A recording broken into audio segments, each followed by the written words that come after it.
ಯಾವುದೇ ಕಾರಣಕ್ಕೂ ಕಪ್ಪತ್ತಗುಡ್ಡದ 10 ಕಿಲೋಮೀಟರ್ ವ್ಯಾಪ್ತಿಯ ಪ್ರದೇಶವನ್ನು ಗಣಿಗಾರಿಕೆಗೆ ಅನುಮತಿ ನೀಡಬಾರದು ಎಂದು ನಾಗರಾಜ ಹಣಗಿ ಅವರು ಆಗ್ರಹಿಸಿದ್ದಾರೆ. ಗದಗ ಜಿಲ್ಲೆಯ ಕಪ್ಪತ್ತಗುಡ್ಡದ ವನ್ಯಜೀವಿಧಾಮ ವ್ಯಾಪ್ತಿಯಲ್ಲಿ ಗಣಿಗಾರಿಕೆ ನಡೆಸಲು ಏರಿತ ಮಿತಿಯನ್ನು 10 ಕಿಲೋಮೀಟರ್ನಿಂದ 1 ಕಿಲೋಮೀಟರ್ಗೆ ಇಳಿಕೆ ಮಾಡಲು ಕೇಂದ್ರ ಸರ್ಕಾರ ಸಡಿಲಿಕೆ ಮಾಡುವ ವಿಚಾರವನ್ನು ಕೈಬಿಡಬೇಕು ಎಂದು ಲಕ್ಷ್ಮೀಶ್ವರ ತಾಲೂಕಾ ಮಕ್ಕಳ ಕನ್ನಡ ಸಾಹಿತ್ಯ ಪರಿಷತ್ತಿನ ಅಧ್ಯಕ್ಷ ನಾಗರಾಜ ಹಣಗಿ ಅವರು ನಮ್ಮ ಮಾಧ್ಯಮದ ಮುಖಾಂತರ ಆಗ್ರಹಿಸಿದ್ದಾರೆ. Veeranna Hadapad NKS TV4 news Lakshmeshwar.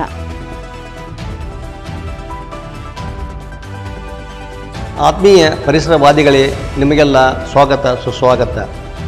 ನಮ್ಮ ಗದಗ ಜಿಲ್ಲೆಗೆ ಕಪ್ಪತ್ತಗುಡ್ಡ ಒಂದು ದೊಡ್ಡ ವರದಾನವಿದ್ದಂತೆ.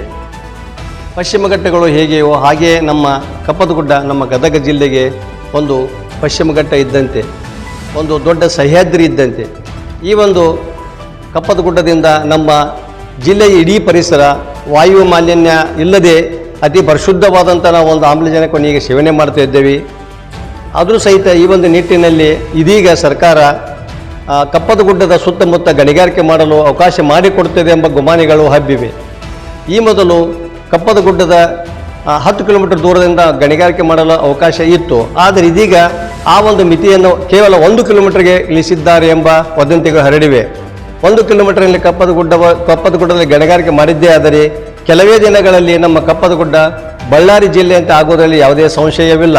ಆದ್ದರಿಂದ ಮುಂಡ್ರಿಗಿ ತಾಲೂಕಿನಿಂದ ಗದಗ ತಾಲೂಕಿನ ಬಿಂಕದಕಟ್ಟೆಯವರೆಗೆ ಅಂದಾಜು 60 ಕಿಲೋಮೀಟರ್ ಒಂದು ವಿಸ್ತಾರವಾದಂಥ ಕಪ್ಪತ್ತಗುಡ್ಡದಲ್ಲಿ ಸಾವಿರಾರು ಜಾತಿಯ ಔಷಧ ಗಿಡಗಳು, ನೂರಾರು ಜಾತಿಯ ಪ್ರಾಣಿ ಪಕ್ಷಿಗಳು ನಮ್ಮ ಒಂದು ಪರಿಸರಕ್ಕೆ ಪೂರಕವಾಗಿ ಇವೆ. ಈ ಒಂದು ನಿಟ್ಟಿನಲ್ಲಿ ನಾವೆಲ್ಲ ಪರಿಸರವನ್ನು ಕಾಪಾಡಬೇಕಾದ್ದು ನಮ್ಮ ಈ ಒಂದು ಅನಿವಾರ್ಯತೆ ಉಂಟಾಗಿದೆ.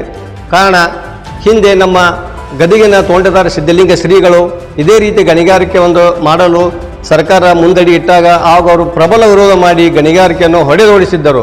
ಅದೇ ರೀತಿ ಒಂದು ಮಾದರಿ ಹೋರಾಟ ಇದೀಗ ಮತ್ತೆ ಒದಗಿ ಬಂದಂಥ ಪರಿಸ್ಥಿತಿ ನಿರ್ಮಾಣವಾಗಿದೆ.